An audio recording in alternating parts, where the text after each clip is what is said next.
कल्पना कीजिए एक ऐसी जगह जहां हर दिशा में बस बर्फ ही बर्फ हो, जहां हवाएं इतनी तेज चलती हैं कि इंसान का खड़ा रहना मुश्किल हो जाए, जहां सूरज 6 महीने तक आसमान में चमकता रहता है और फिर अगले 6 महीने तक गहरी अंधेरी रात होती है। यह है अंटार्कटिका, पृथ्वी का आखिरी खोजा गया महाद्वीप, जहां आज भी अनगिनत रहस्य छिपे हुए हैं। यहां का तापमान इतना कम होता है कि यह दुनिया की सबसे ठंडी जगह मानी जाती है। साल 1983 में रूस के वोस्तोक स्टेशन पर -89.2 डिग्री सेल्सियस तापमान दर्ज किया गया था, जो अब तक का सबसे ठंडा तापमान माना जाता है। लेकिन इस महाद्वीप की सच्चाई सिर्फ इसकी ठंड नहीं है, बल्कि इसके नीचे छुपे रहस्य, वैज्ञानिक खोजें और यहां मौजूद अद्भुत घटनाओं के सबूत हैं। अंटार्कटिका का इतिहास, खोज और पहले कदम। क्या आप जानते हैं कि अंटार्कटिका का अस्तित्व सदियों पहले से ही एक रहस्य बना हुआ था? प्राचीन मानचित्रों में इसे टेरा ऑस्ट्रेलिस इनकॉग्निटा यानी कि अज्ञात दक्षिणी भूमि के रूप में दिखाया जाता था। यह माना जाता था कि पृथ्वी के दक्षिणी गोलार्ध में एक विशाल भूमि होनी चाहिए ताकि यह उत्तरी गोलार्ध की जमीन के संतुलन में रहे। लेकिन यह सिर्फ एक कल्पना मात्र थी, जब तक कि 27 जनवरी 1820 को रूसी सेना के कप्तान फैबियन गॉटलिएब वॉन बोलिंगशोसेन और मिखाइल लाजारेव ने पहली बार अंटार्कटिका को देखा नहीं। यह पहली बार था जब मानव आंखों ने इस बर्फीले महाद्वीप को देखा था। लेकिन इस पर सबसे पहले कदम रखने वाला इंसान कौन था? 27 फरवरी 1821 को अमेरिकी सील शिकारी जॉन डेविस ने इस बर्फीली जमीन पर कदम रखा और दुनिया को पहली बार एहसास हुआ कि यह सिर्फ कल्पना नहीं बल्कि एक वास्तविक जगह है। 20वीं सदी की शुरुआत में अंटार्कटिका को लेकर एक नई होड़ शुरू हो गई, साउथ पोल तक सबसे पहले पहुंचने की होड़। यह एक खतरनाक मिशन था, लेकिन फिर भी कई लोग इस चुनौती को स्वीकार करने के लिए तैयार थे। 14 दिसंबर 1911 को नॉर्वे के खोजी यात्री रोआल्ड एमुंडसन ने सबसे पहले दक्षिणी ध्रुव पर पहुंचकर इतिहास रच दिया।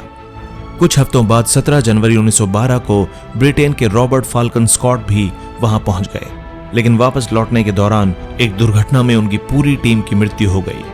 एमंडसन ने जीत हासिल की, लेकिन इस खतरनाक सफर ने अंटार्कटिका की कठिनाइयों को पूरी दुनिया के सामने रख दिया। अंटार्कटिका में भारत की उपस्थिति।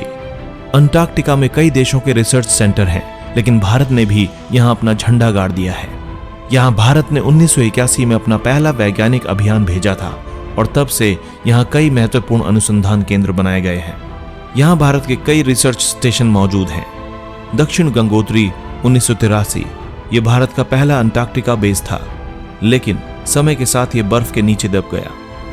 मैत्री 1989 दूसरा बेस जो आज भी सक्रिय है और जहां भारतीय वैज्ञानिक जलवायु परिवर्तन और ग्लेशियर्स पर अध्ययन करते रहते हैं। भारती 2012 तीसरा और सबसे आधुनिक अनुसंधान केंद्र जो पूरी तरह से आधुनिक तकनीक से लैस है। यहां से भारत ग्लोबल वार्मिंग, समुद्री जीवन और पृथ्वी के भूगर्भीय रहस्यों पर अध्ययन करता है। अंटार्कटिका के खूनी झरने का रहस्य। जैसा कि सभी जानते हैं कि अंटार्कटिका महाद्वीप पर बर्फ ही बर्फ मौजूद है, लेकिन यहां मौजूद टेलर ग्लेशियर से एक झरना बहता है जो लाल रंग का दिखता है। इसे ब्लड फॉल्स कहा जाता है। असल में यह झरना आयरन समृद्ध पानी से बना है, जो जब ऑक्सीजन के संपर्क में आता है तो खून जैसे लाल रंग में बदल जाता है। अंटार्कटिका की बर्फ के नीचे छिपी हैं रहस्यमयी झीलें। अंटार्कटिका की बर्फ के नीचे 400 से ज्यादा सब ग्लेशियल लेक्स हैं। सबसे प्रसिद्ध लेक वोस्तोक है, जो 4 किलोमीटर मोटी बर्फ के नीचे छिपी हुई है।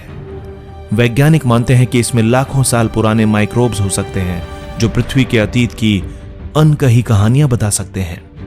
क्या यहां छिपी है कोई प्राचीन सभ्यता? कुछ वैज्ञानिकों और कॉन्स्पिरेसी थियरिस्ट का मानना है कि अंटार्कटिका के नीचे किसी खोई हुई सभ्यता के निशान मौजूद हो सकते हैं। हाल के सालों में नासा के सैटेलाइट्स ने यहां कुछ पिरामिड लाइक स्ट्रक्चर डिटेक्ट किए हैं, जो इजिप्ट के पिरामिड से मिलते जुलते हैं। क्या ये किसी भूली बिसरी सभ्यता के अवशेष हैं या फिर ये सिर्फ प्राकृतिक आकृतियां हैं? क्या अंटार्कटिका इंसानों के लिए अगला घर बन सकता है? क्लाइमेट चेंज के कारण यहाँ की बर्फ तेजी से पिघल रही है। अगर ये ऐसे ही जारी रहा तो क्या एक दिन अंटार्कटिका इंसानों के रहने लायक बन सकता है? 1959 की अंटार्कटिक ट्रीटी के तहत अंटार्कटिका का कोई भी देश मालिक नहीं बन सकता। ये क्षेत्र पूरी तरह से वैज्ञानिक अनुसंधान और शांति के लिए समर्पित है। लेकिन कुछ वैज्ञानिक मानते हैं कि अगर ग्लोबल वार्मिंग ऐसे ही बढ़ती रही तो अगले 100 सालों में अंटार्कटिका का वातावरण बहुत बदल सकता है। हो सकता है कि वहां की बर्फ पिघलने के कारण वहां की जमीन दिखने लग जाए और वहां पर रहना संभव हो सके। अंटार्कटिका के नीचे छिपा एक प्राचीन जंगल। क्या आप जानते हैं कि अंटार्कटिका हमेशा बर्फ से नहीं ढका था? 10 करोड़ साल पहले यह हरे भरे जंगलों और विशालकाय डायनासोरों का घर था। वैज्ञानिकों ने यहां पुराने पेड़ों, जीवाश्मों और कोयले की परतों की खोज की है, जो साबित करती है कि कभी यहां गर्म मौसम था। तो आखिर ऐसा क्या हुआ था जिससे यह पूरा महाद्वीप बर्फ में बदल गया? अंटार्कटिका में बहुत से उल्कापिंड मिले हैं। अब तक वैज्ञानिकों को यहां 50,000 से ज्यादा उल्कापिंड मिले हैं। इन उल्कापिंडों में कुछ ऐसे हैं जो मंगल और चंद्रमा से आए हुए हो सकते हैं। क्या इससे हमें ब्रह्मांड के रहस्यों को समझने में मदद मिलेगी? कुछ वैज्ञानिकों ने अंटार्कटिका में एक रहस्यमय ग्रेविटी एनोमली पाई है। यह जगह विल्क्स लैंड के नीचे है और कुछ लोग इसे एक गुप्त दरवाजा या वर्म होल मानते हैं। तो दोस्तों, ये थे अंटार्कटिका से जुड़े हुए कुछ रोचक तथ्य। अगर आपको ये वीडियो इंटरेस्टिंग लगी हो तो लाइक, शेयर और कमेंट जरूर करें और हमारे चैनल डिस्कवरी मसालों को सब्सक्राइब करना ना भूलें। मिलते हैं अगले वीडियो में, तब तक के लिए धन्यवाद।